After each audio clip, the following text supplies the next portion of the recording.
I'm sorry for the rant, but this is all I've got right now. If this never sees the light of day, that's fine. I just needed to say it out loud, even if it was only to the wind. So, I'm 32, my wife is 30.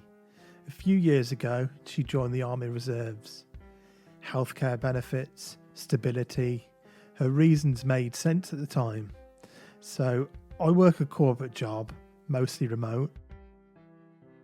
98% of the time I'm home. My company knows she's deployed, so they've made things a bit easier for me. Her deployment is a year long. We talk weekly, phone calls, video chats, texts when time zones allow. So a few weeks ago we were joking and I made a bit of a offhand comment. I asked if she was being too friendly over there and she laughed. She said she'd never do that. Said the guys around her were unpleasant anyway. At the time it felt normal. There's a guy in her unit that I vaguely know. I don't know him well, but through a shared hobby and a mutual acquaintance, we'd exchanged numbers. We'd talked once or twice, but nothing more. Then a week ago, he sent me a text out of the blue. He said that my wife had been involved with someone from her unit and that everyone knew except me. He'd asked her about it and she'd laughed it off. Without me even asking, he sent proof, and I'm not going to describe it. I don't need to. It was enough. I haven't spent much time in online spaces like this before, but I've seen people joke about betrayal, minimise it, even brag about it. Let me tell you what it actually looks like on the other side. I work from home. We have 3 kids under 5. We live far away from everything. No babysitters, no family nearby, no backup. Every day is work. Feeding kids, cleaning, doctor's visits, pets, errands, weather, survival. There's no gym, no quiet walks, no me time. I go to sleep around 1 in the morning and then I'm up again at 6. Every day. Weekends aren't rest. They're just different responsibilities. Tired doesn't even begin to cover it. On our scheduled call, I asked her about it. She told me I was paranoid, that being surrounded by men didn't mean anything, and I snapped. Not because I wanted to, but because I had nothing left. When I showed her the evidence, she got angry. Not at what she'd done, but at who'd recorded it. She said she was bored, lonely, that it didn't mean anything, that the other person was married to. I wish I knew what boredom felt like. I wish I had energy left for desire. Instead, I'm holding everything together, and she decided that was enough justification. This isn't just about intimacy, it's about respect. I never wanted to be a single parent. I never wanted to walk around life without a partner. I stayed loyal, always. She told me she felt guilty, but only after being caught. I asked if she had feelings for him. She said no, because he was married. That's when I knew the marriage was already over, not because of the act, but because of the lies, the dismissal, the complete lack of awareness of how deeply this cuts me. So I told her we'd get a divorce, and then reality hit. How do you meet with a lawyer with 3 small kids? Do you bring them along? Ask for a house call? None of it is simple. Like, I'll manage. I earn enough. She can figure out the rest on her own. When she returns, she won't be coming back here. What scares me most is the future. Raising these kids alone. Knowing I can't give them everything. Knowing my own dreams get put on hold. Just months ago, I thought I had a partner. someone who made space for me to breathe. Now, I'm just hoping I won't be too tired to keep going. Betrayal doesn't just hurt, it dismantles people. If you want to leave, leave. If you don't pretend. Because lying and minimising damage, that's really what breaks someone. Since then, lawyers are involved. Military legal advisors explain my options.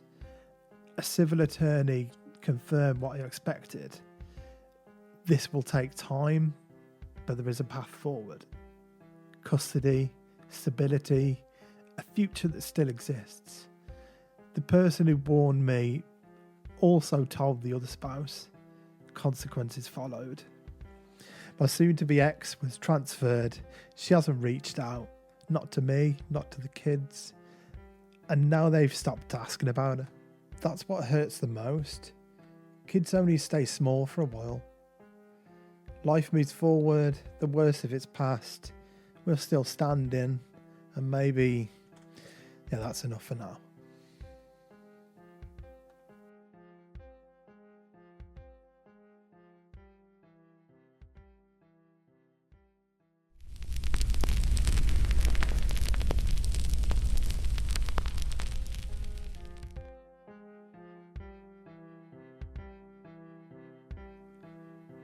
Hi everyone.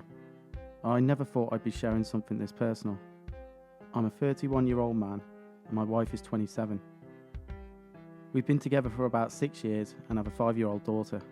English isn't our first language, so I do apologise if anything comes across awkwardly.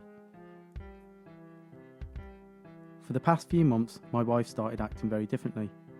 She became distant, avoided physical closeness, and our connection felt almost non-existent. I tried to talk to her several times, asking if something was wrong, but she always told me everything was fine. Eventually, after I pushed for an honest conversation, she told me she didn't see a future for us anymore, that we felt more like friends than partners. What made this even harder was that it wasn't the first time she'd said this. About 2 years ago, we went through something similar. Back then, I worked hard to improve myself and our relationship.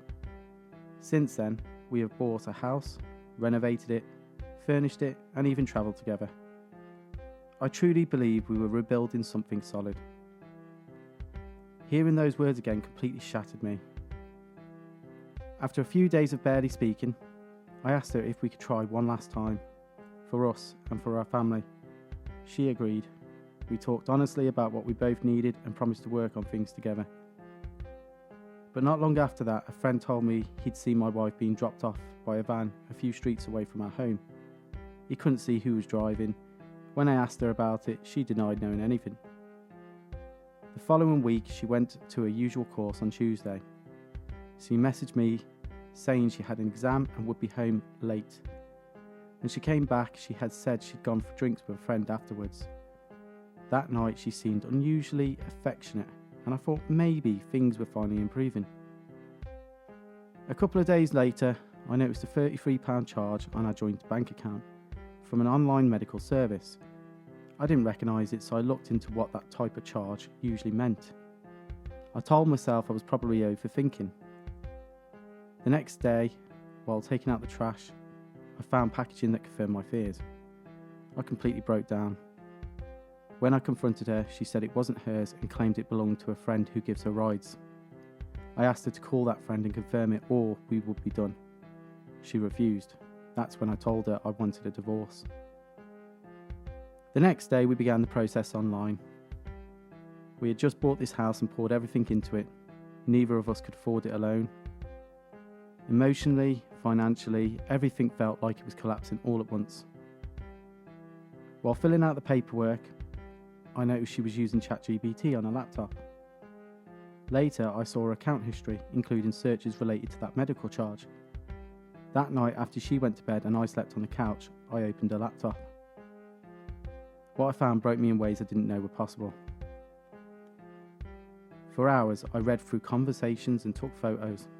She had been messaging multiple men, emotional conversations, inappropriate messages, and plans to meet up whilst I was at work. There were several ongoing contacts, not just one. She had been using ChatGPT to help rewrite messages in English and figure out how to respond to them. Reading those messages made everything painfully clear. While I was trying to save a marriage, she was living a completely different life. All this time, she made me feel like I wasn't enough, like I was the problem. Now I realise how deeply I was being deceived. I feel destroyed, angry, numb, lost. I don't even know where to begin emotionally, legally, or financially. So what I'm asking, how do you even start processing something like this?